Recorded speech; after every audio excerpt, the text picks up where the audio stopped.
Meine sehr geehrten Damen und Herren, ich hoffe, Sie haben sich ausreichend gestärkt, haben durch die Hitzekonsumation draußen die etwas kühlere Atmosphäre hier herinnen wieder schätzen gelernt. Ich darf Sie begrüßen, wir können pünktlich starten und Sie zu dem Vortrag von Professor Rear Admiral Shaul CHOREV einladen.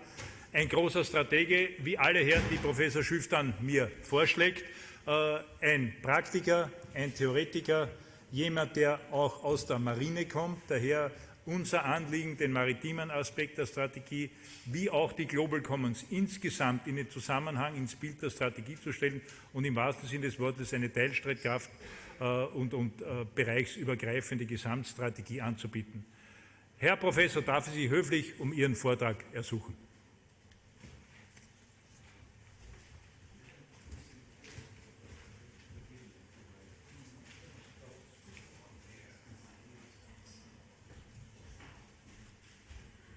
I would like to thank very much the organizers for inviting me to participate in this workshop, symposium. I am coming from the academia, but as a practitioner, I am a sea driver. I was in the Israeli Navy for 35 years. I commanded the submarine flotilla and the missile boat flotilla. I was the project officer of the submarine project in HDV Kiel for 3 years, and then I moved to, after I retired from the Israeli Navy, I moved to the Ministry of Defense and then to the Israeli Atomic Energy Commission. So I visited the Vienna several times, but not for such a purpose. So I'm very happy to be here in such an occasion. I would like to present here our perspective and the recent regional transformations in our region and what is their influence on Israel's maritime strategy. You should imagine that there is an Israeli maritime strategy which is not existing, but I would try to touch on several issues that I think should force us to go to a strategy. So, first, I should be expected to quote here Mahan or Corbett or maybe some continental thinkers from Coste or others, but I decided to quote here Clausewitz, because I think that the lesson we learned from Clausewitz is that we want to show how every age has its own kind of war, its own limited conditions, and its own peculiar conditions. Each period, therefore, would have its own theory of war. And I think that's the main issue that we have to deal with it when existing strategy is not valid and we have to go to another strategy if we have such a strategy. If I speak about the Middle East, I think that we have many transformations, and I'll not go into depth in each one of them, but you can see that we are living in a very interesting area, interest quotation mark. The escalation tension in the Gulf region and the future of the Iranian nuclear program, revival of Russian involvement in the Eastern Mediterranean, on the opposite, diminishing US naval presence in the Eastern Mediterranean, the growing Iranian involvement in the region, Turkey's strategic reorientation, the role of the Hezbollah in the Lebanese government, rockets and other things from Gaza border events, the emergence of Sunni moderate bloc that we have to use it, gas discoveries, Israel game-changing, the Chinese One Belt One Road initiative, the Israeli perspective, refugees fleeing to Europe, and the cyber threat on shipping and harbor facilities. I have decided to touch 6 main issues because I don't have the opportunity here to deal with all the aspects that I mentioned. And the first one, and I think is the most important one, is to speak about maritime domain awareness, or in other words, there is a maritime domain blindness. which I think exists in Israel. And then secure line of communication for Israel, using the sea as Israeli strategic depths, securing the gas infrastructure facilities, protect Israel from maritime terror activities, and last but not least, cyber domain protect Israel shipping and harbor facilities. The first one, but I think the last one, was our first Prime Minister, Mr. Ben-Gurion. Here I quote him from the 50s, but there are some quotes from the 30s, and he understands what is the importance of the sea to the state of Israel. And he mentioned anyone who understands our geographic reality and its economic and political implications will immediately grasp the value of our sea power for our existence. He was the first one. I think he was the last one to understand such things. And currently today, there is maritime domain blindness in Israel. When we are speaking of maritime domain awareness, you can see here what is the definition of it and the effective understanding of anything associated with the maritime domain that could impact the security. And later I'll speak about security because it's a narrow aspect, and I would like to speak about a broad aspect, safety, economic, or environmental. And this is the IMO definition about the maritime domain, which is one of the domains that we have.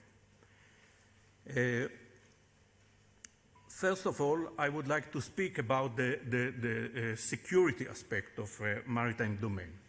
And I think that when we are speaking about the security, we are only dealing with one aspect, and that's sea power. And that's not enough. Because yesterday I have some kind of discussion with Bertram about what does it mean resilience? What does it mean safety at sea? What does it mean blue economy?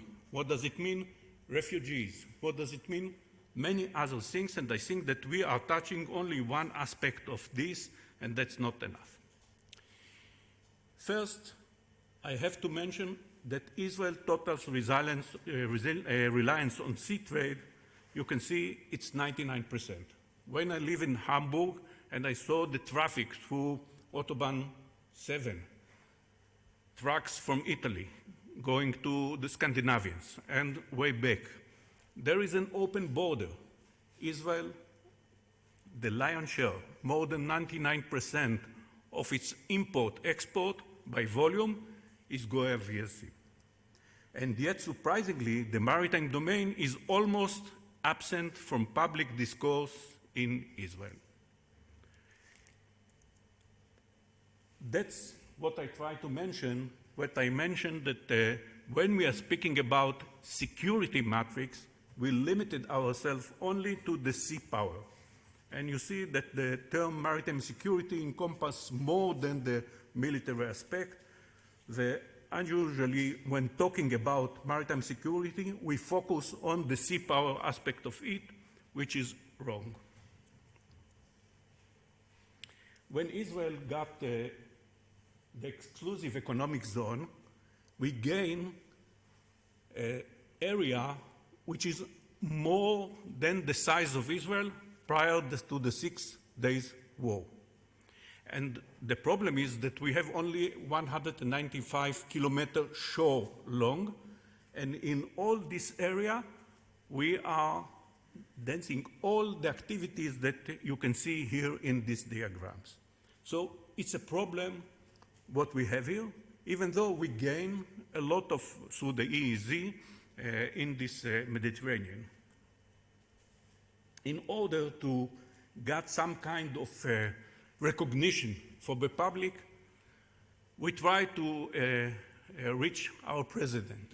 And once the president has some kind of a statement, you anticipate that you will have something that the public will hear to it, understand, because the president is prestigious, he is not belonging to the party.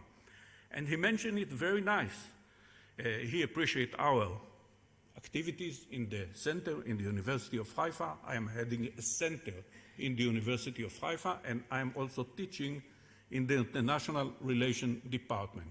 So he is say that he is supporting us to deepen maritime awareness of the Israeli public and the recognition of the importance of maritime domain for Israel's security and strength. Published in the media, nothing happened.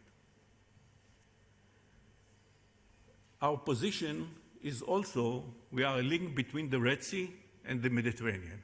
And I think during the history, it gave us a lot of experience how to deal with this issue, because a lot of powers travel through such a region, and we have such an experience. The first issue that I would like to tackle here is the Belt and Road Initiative from strategic point of view.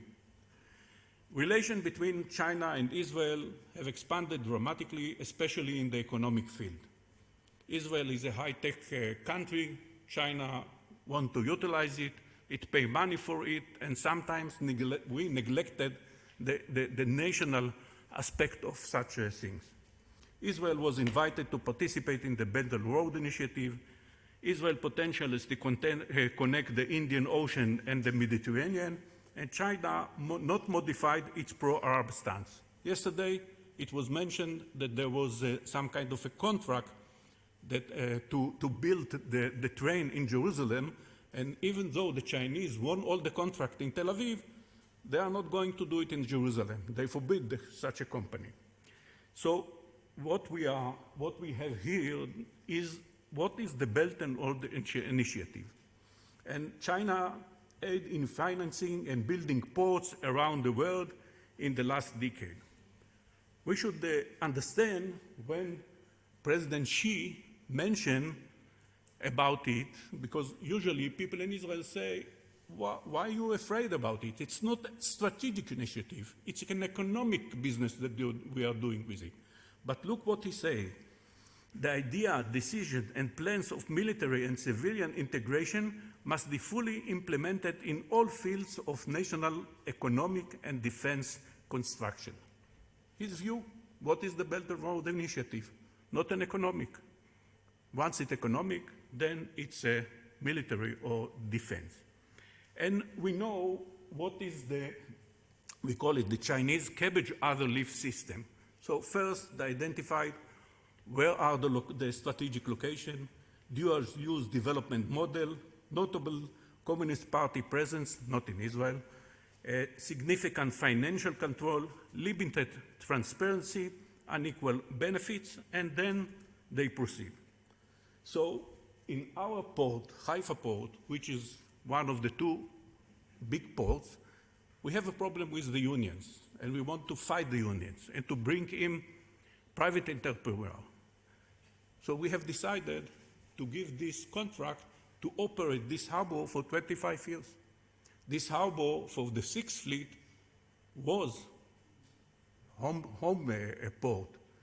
And when we are speaking about giving to Chinese company national infrastructure, that means that we have no national maritime strategy, because this was exposed, those systems of the harbor. They will have to operate the harbor, they will have to connect to all the harbor system, and this would expose those systems to high risk of manipulation, data mining, cyber warfare, and in case of emergency, which happened in Israel frequently, they will leave Israel as they did in Libya and Yemen.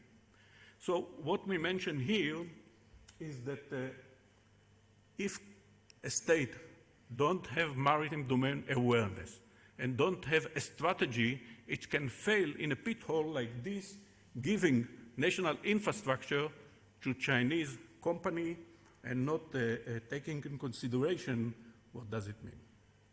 Secure sea lines of communication. You see the Red Sea, and as I mentioned, the Red Sea is the importance because the trade with the Far East is increasing, and about 1/3 of Israeli trade is going through the Red Sea. Import, export, you can see number 2, number 7, China, India. So the importance for the Israeli economy of the Red Sea is becoming higher and higher. And the question is how, in the maritime strategy, we are going to reflect on this issue. And there is no reflection on this issue. And on the other side, we see what is the Iranian I'm mentioning.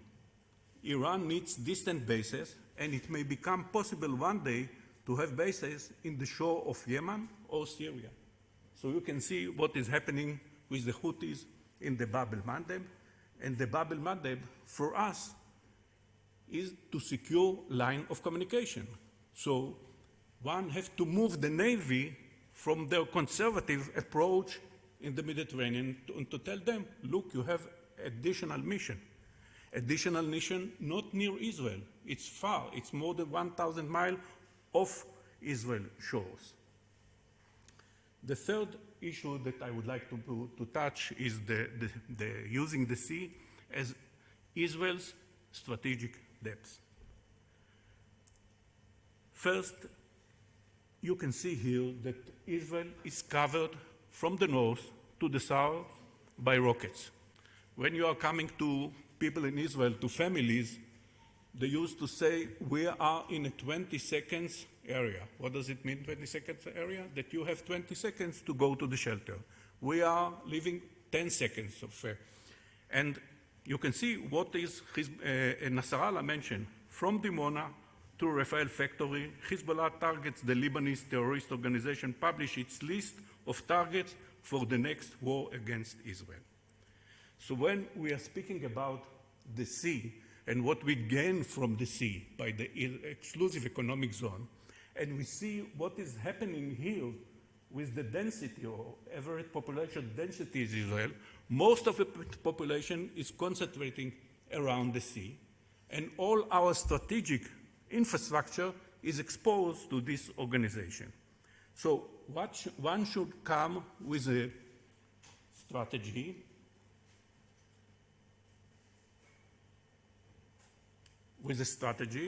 that we gain a strategic depth in the Eastern Mediterranean, and it provides Israel with an opportunity to relocate strategic and dangerous infrastructure to the sea.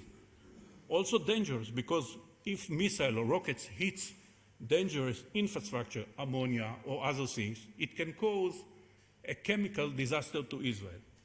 It gives Israel strategic depth to deter and defend against WM, ballistic missiles, and heavy rockets, and Israel faces transition from an economic to geostrategic view of the sea, from economic to geostrategic, and must take hard look at the role of sea power in its national strategy.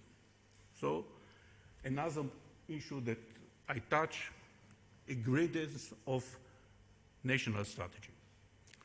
Securing the gas infrastructure and facility. We are very lucky to explore and find gas in the Mediterranean, which is sufficient for Israel, and we can also export it to other countries here. So when we are speaking about such a thing, we have to understand that the energy sources could bolster Israel's finance, secure its energy supplies, empower its diplomacy with other countries, and recapitalize its militaries.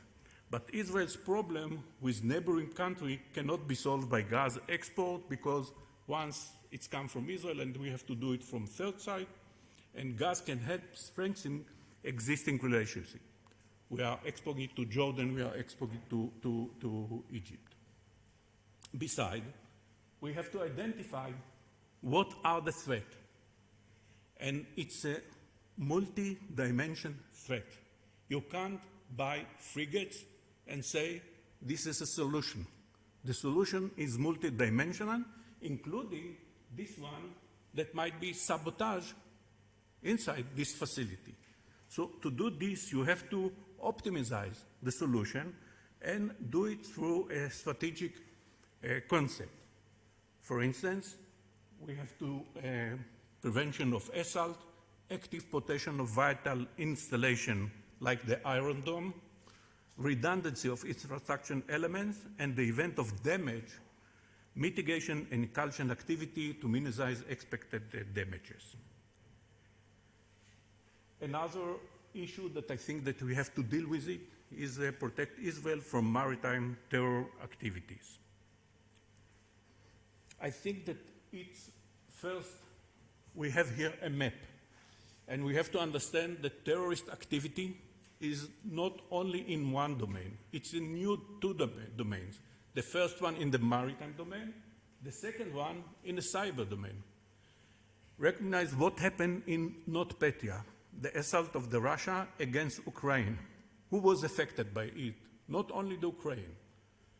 And there are several solutions or several ways to how to approach it. Political, doctrine, technological tool, unilateral, multilateral. So you need to have a strategy, not to go only to R&D, research and development, not to go to cordon solution, but to have a whole strategy, because terror from the sea also changing its character.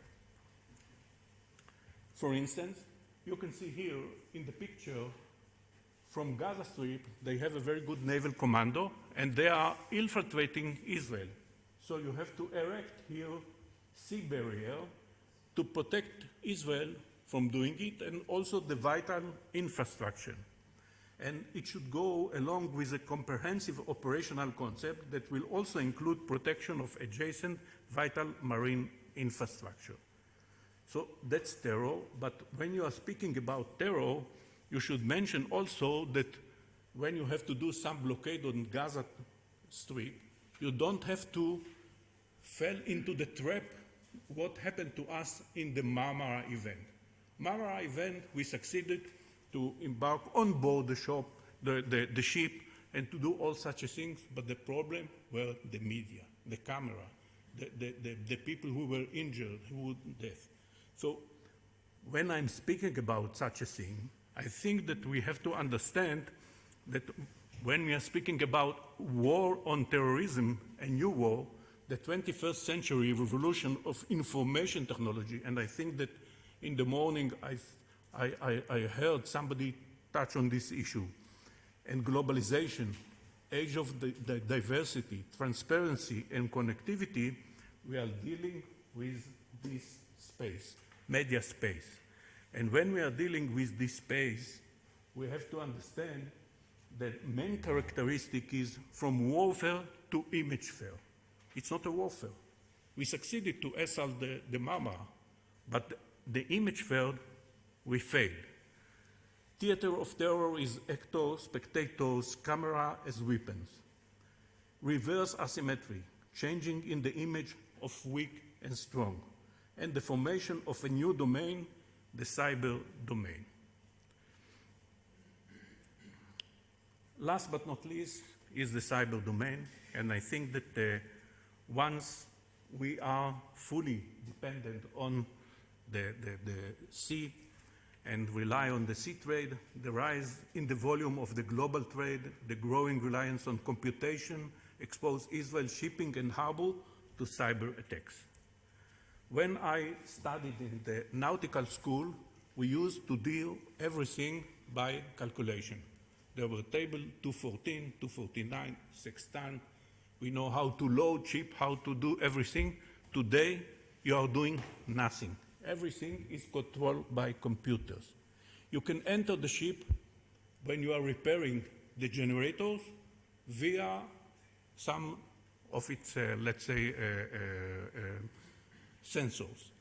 So it's a big issue that we have to deal with it, not only in Israel, and I think that we have the example here, what happened to Marx, and it was not intentionally against Marx. It was the NotPetya. It was Russia, Ukraine. But look what happened to Marx in this issue.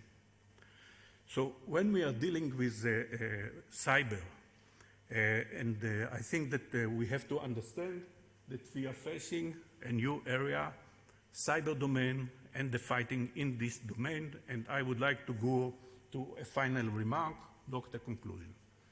First one, this is a new era, and new challenges. When I'm speaking about challenges challenges is not only threat. Challenges sometimes is opportunities. Blurring boundaries and distinction between state, civil society, global organizations, business enterprises, armed forces. This is an era of transparency, connectivity, and diversity. The probability of decisive combat at sea is decreasing. What Mahan mentioned, decisive battles. Decisive battles, I think that the last decisive battles was Midway. And you can see what is happening when the commander of the central command is very proud that he got the aircraft carrier.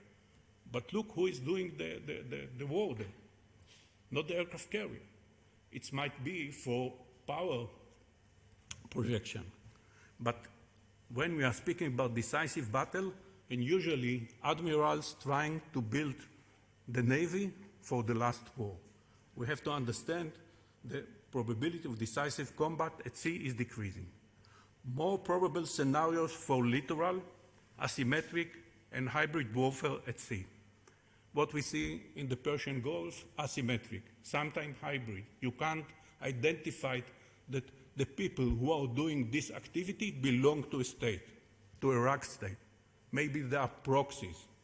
Whom to blame on this issue?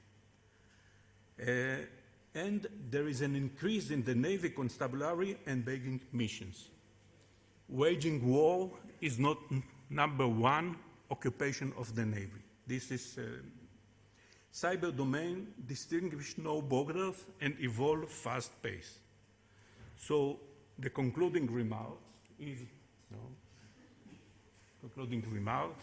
as the component of the sea in the security and resilience of Israel has been augmented significantly in the last decade. I understand it, our president understands it, our first Prime Minister Ben-Gurion understands it. I think that we have a maritime domain blindness in the public, and we will try to see how to change it. Israel's challenge in maritime domain include not only threats, but also opportunity that must be exploited. That's what I try to emphasize. The recent development in the Eastern Mediterranean and the Red Sea call from Israel to outline its interest. First, when you have strategy, see what are your interests. Then see what is the global scenario, what is the internal scenario, and try to see what is the maritime domain policy, and therefore to translate it into maritime strategy and doctrine, an absent topic currently in the Israeli discourse. And I would like to thank you very much for the invitation. I hope that this very difficult time after lunch, you can observe such a brief. Thank you very much.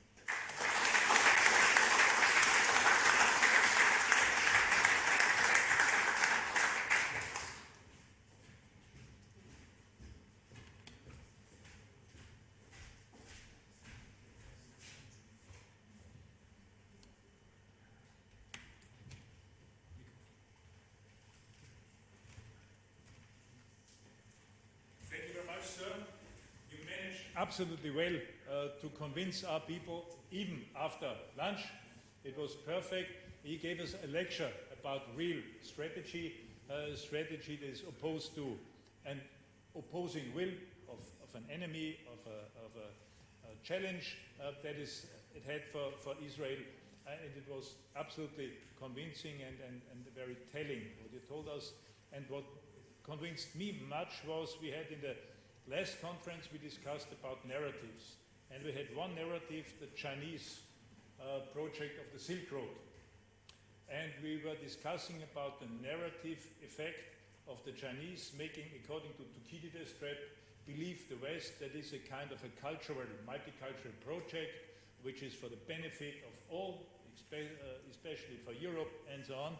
And now we have a proof for that, what we already insinuated then, that it is not a multicultural project, it is a very severe and strategic threat to the West. And we heard it yesterday from Minister Fasselabend, who showed us the connections between the underwater communication lines, about the maritime and territorial phase of the Silk Road, and now you completed the picture and gave us a very real strategic, according to Bismarck, real realpolitik approach to that. I'm very happy and grateful for your presentation, and now we'll open the floor for questions. General, please. Thank you very much, Admiral. Just a question, who influences the change within your Navy, the composition, the relationship between submarines and so forth? Who does it? Is that the General Staff, or how is this done? Since I was very involved in this issue, and I can say that I earned my second degree studies in the United States because I opposed the COVID and I supported the submarine. I was in Israel, and they told me, look, why don't you stay in the US and study for several years? So within the Navy, there was a fight. Everybody knows that the General Staff is preferring the submarine on the surface boat. I think that the first meeting that Adenauer held in Waldorf Astoria in 1960 with our Prime Minister Ben-Gurion, I'm quoting, Ben-Gurion said, in the security area, we need two things. First, submarine. A second, he mentioned the ballistic missile, because at that time there were German scientists working in Egypt. But once it's coming down to the General Staff and other sectors, they are changing the thing. So if you ask who supported all the time the change of the contact between surface and submarine, only one, Prime Minister. Prime Minister, Ben-Gurion, Rabin, Sharon, and currently Netanyahu. And it was not easy, because I participated in some of the meetings when the General Chief of Staff came to the Prime Minister and told him, we don't need number 4 and number 5. And the Prime Minister told him, look, the submarine is not yours. The submarine is the tools for the political level, my level. So when you mention it, the ally of the people in the Navy who were pro-submarines were only the Prime Minister. And sometimes he didn't resist it. I don't know if you know, but when I was the project officer in HDV, the project was cancelled, and only due to what happened in the Gulf and the support of German companies to the Iraqis, we got some kind of a budget funded the submarine. If it was not the case, I don't know what would happen. But I think that the Israeli public understand it today. And within the Navy, you can see that there is some kind of inconsistency. So when you are speaking about gaining strategic depth, bold conception of Ben-Gurion and other prime minister, I think that led us to such a solution, which is a right solution, but that's not a strategy. And later when I speak, we miss also what I call a national security strategy. Because if you would like to deal with maritime strategy, first you have to national security strategy, then to have a defense, national defense strategy, and then to come to maritime strategy. Thank you very much for a very clear and well-structured talk. I have just one point to raise. You mentioned the gas and its discovery as a strategic asset of Israel's. And I'm sort of doubtful because there's a phenomenon called the Dutch disease. What increases in natural resources do is that they redivert investment and also the brain, intelligent people, from the tertiary sector, from the computer sector into the first sector, and that can be a drain on a society's strategic capacity. Dan always keeps telling me how innovative Israel is in terms of patents and discoveries. Aren't you afraid, that's a question, aren't you afraid that that might mar your strategic ability over the medium, long-time haul? Thank you for such a question. I say that you are definitely right, because you mentioned the Dutch model, and I would like to mention the Norwegian model. Because if you would like go to our government, they say, look, we have a reality. Hundreds of millions of shekels or pounds are entering our treasury. My question is where they are going. We have a coalition. We have to compensate some parties to participate in the government. And my concern is that this money is not going as it is in Norway to qualify people who are dealing with technical aspect, maritime aspect, everything, and going to other sector. And I think that the answer of our government that it's going to the treasury is not sufficient. And for this, you need to have a strategy. Because if you would like to have an industry, you have to ask these companies, the US companies, to have an offset in Israel's facilities. And you know how the Turks, they bought their F-16 by doing some barters with wheat. So they were clever enough, and I think that a very good question, I didn't mention it because of lack of time, but very good, for this you need a strategy.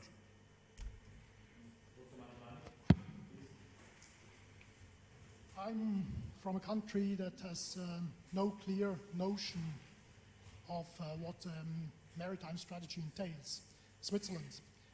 I understand, however, that it is important for Israel to have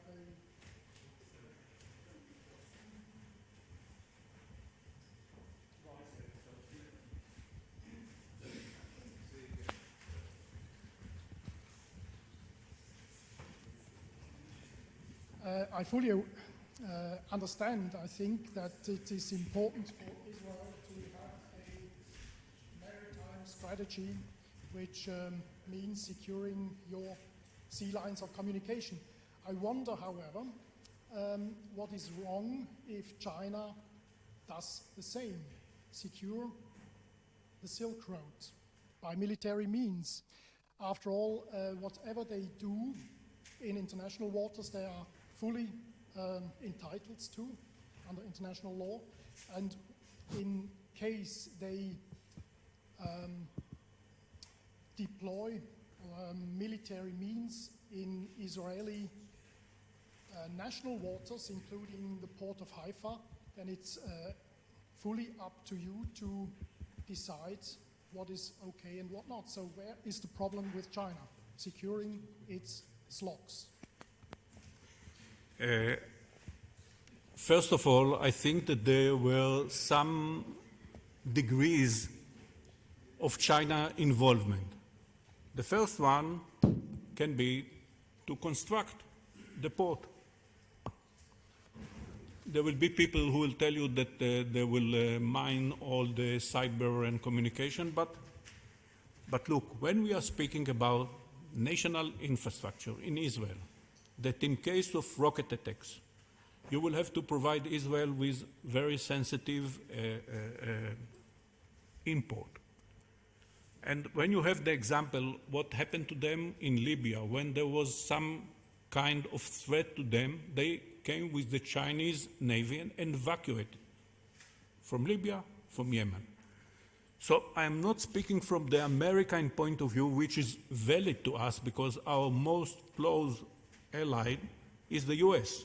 I'm speaking from our aspect, that there is a national infrastructure that we have to keep it in our hand, because in case of emergency, Chinese will not work under emergency and will bring us the vital import that we need.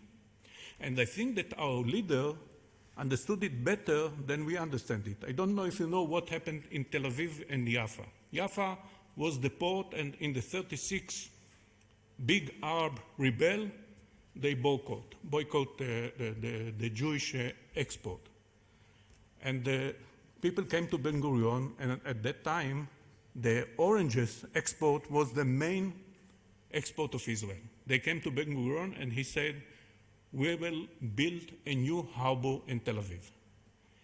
In October 36, they finished the strike, and the merchant came to Ben Gurion and said, look, it's more efficient to do it in Jaffa. Ben Gurion said, you didn't understand. We need to have, and it was before the independence of Israel. So sometimes national infrastructure, it's not only harbors, it's also the resources that you have in the Dead Sea and other things. Also the pensions that the government have, you can't sell it to other parties because then you endanger your strategic interest. So I'm not opposing China.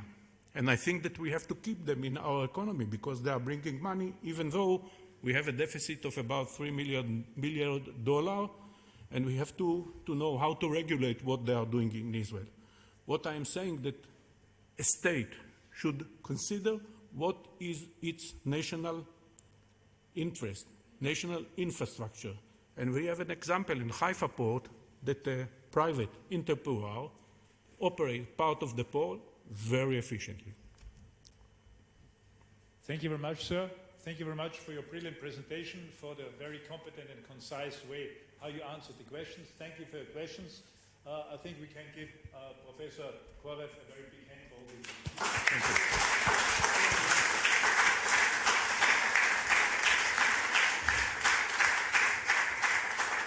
Ladies and gentlemen, we are exactly on time.